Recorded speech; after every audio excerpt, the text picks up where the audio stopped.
Sejam bem-vindos a mais uma aula da disciplina de banco de dados. Nossa aula vai apresentar um pouco da execução de SQL via biblioteca de funções. Nosso grupo é formado por mim, Gustavo Rosa, que irá apresentar os slides, e de Ítalo Joaquim Franco.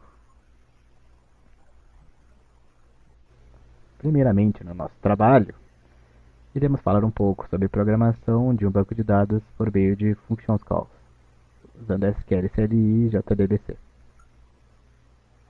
O SQL CLI parte do padrão SQL, desenvolvido em continuidade ao ODBC. Já o JDBC é uma interface de acesso a um banco de dados por meio de funções Java. Então, por que utilizar uma biblioteca de funções? Bem, SQL é embutida é uma abordagem estática de programação de banco de dados, ou seja, não pode ser alterada sem recompilação. O uso de uma API para acessar o banco de dados proporciona maior flexibilidade. Outra vantagem é a maior facilidade de acesso a diversos bancos de dados dentro de um mesmo programa de aplicação, mesmo se eles estiverem armazenados em diferentes SDBCs. Porém, uma desvantagem é que a verificação de sintaxe nos comandos SQL terá que ser feita em tempo de execução.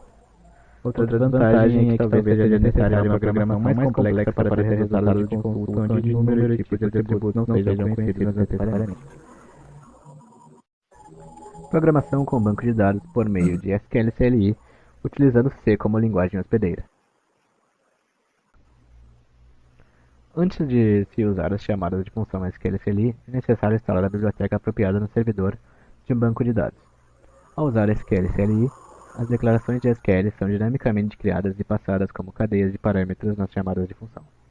Consequentemente, é necessário manter o controle das interações entre o programa hospedeiro e o banco de dados, porque os comandos de um banco de dados são processados em tempo de execução. A informação é mantida em 4 tipos de registros, representados em structs no C.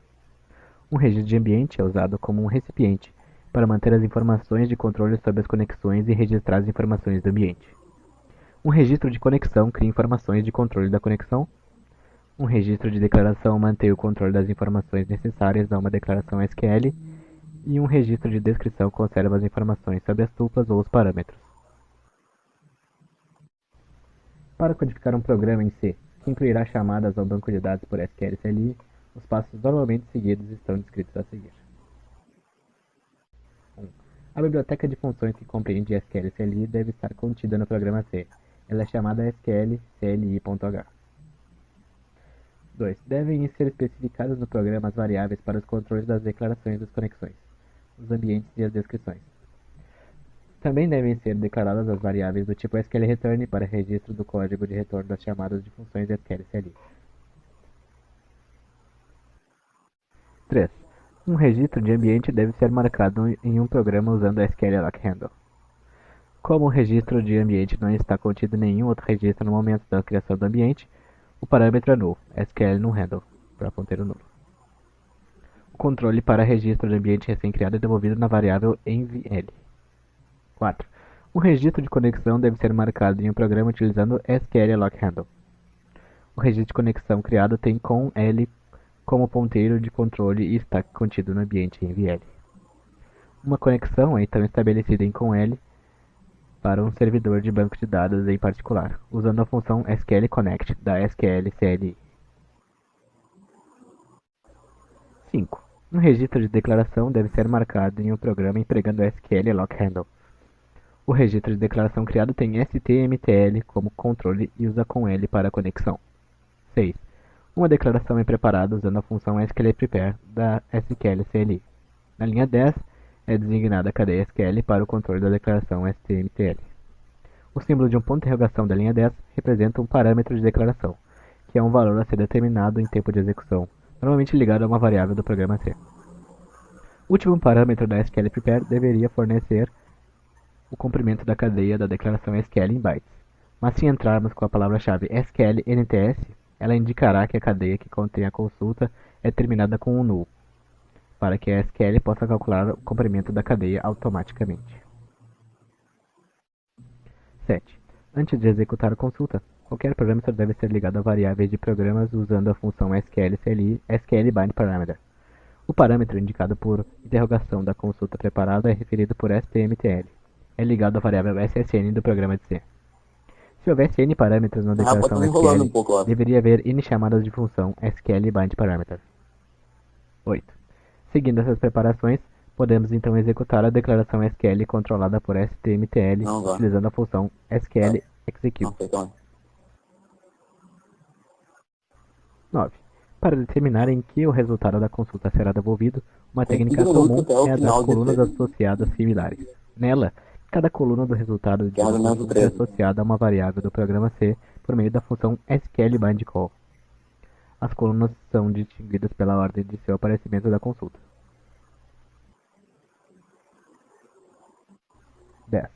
Finalmente, para recobrar os valores das colunas nas variáveis do programa C, é usada a função SQLFetch. Se um resultado de consulta tiver uma coleção de tuplas, cada chamada SQLFetch entra com a próxima tupla e recupera seus valores de coluna nas variáveis de programa associadas. O SQLFetch devolve um código de exceção diferente de zero se não houver mais nenhuma tupla. Nesse programa, uma única tupla é selecionada pela consulta SQL. Caso fossem necessárias mais tuplas de resposta, um laço iria iterar sobre os registros um a um e devolver as informações solicitadas. JDBC. Chamadas de função SQL em programação Java. Falaremos agora sobre como SQL pode ser chamado em uma linguagem de programação orientada aos objetos, no caso Java. A linguagem Java foi projetada para ser independente da plataforma. Por esse motivo, muitos fabricantes de SGBD fornecem drivers de JDBC para que programas Java possam acessar seus sistemas. Um driver JDBC é uma implementação das chamadas de função da API para o SGBD de um fabricante específico. Consequentemente, o programa Java pode acessar qualquer SGBD que tiver um driver JDBC disponível.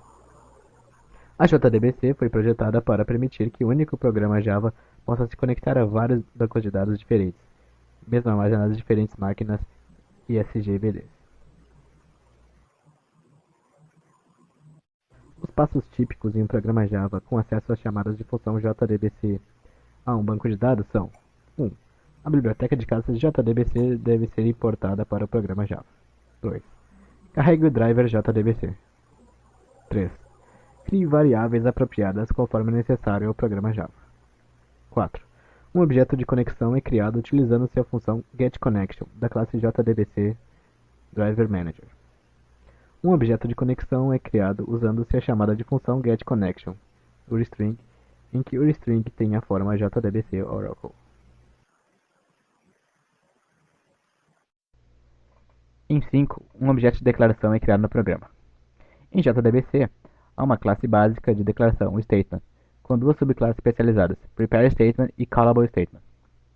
De modo geral, o programador deve optar pelo objeto prepareStatement se uma consulta for executada diversas vezes, uma vez que ela será escrita, verificada e compilada apenas uma vez, reduzindo assim os custos adicionais de execuções da consulta. 6. O ponto de interrogação da linha 14 representa um parâmetro de declaração, que é um valor a ser determinado em tempo de execução, normalmente ligado a uma variável do programa Java. 7. Antes de executar uma consulta com prepareStatement, todos os parâmetros devem estar carregados em variáveis do programa. Dependendo do tipo de parâmetros, funções como setString, setInteger e setDouble e assim por diante são aplicadas ao objeto prepareStatement para fixar seus parâmetros. O parâmetro do objeto P é ligado à variável SSN do programa Java. 8. Seguindo esses procedimentos, podemos executar a declaração SQL referida pelo objeto P usando a função executeQuery. Há uma função genérica de execução execute em JDBC, mais duas funções especializadas, a executeUpdate e executeQuery. A executeUpdate é usada em declarações SQL para a inserção, a exclusão ou atualização e devolve um valor inteiro que indica o número de tuplas que foram afetadas. A executeQuery é usada nas declarações SQL para recuperação de dados e retorna um objeto do tipo resultSet. 9. Na linha 19, o resultado da consulta é devolvido em um objeto R do tipo resultSet. Ele se assemelha a uma matriz bidimensional ou a uma tabela, em que as tuplas são as linhas e os atributos devolvidos às colunas. Assim encerramos essa aula e agradecemos a todo mundo que prestou atenção aí. Então, tchau.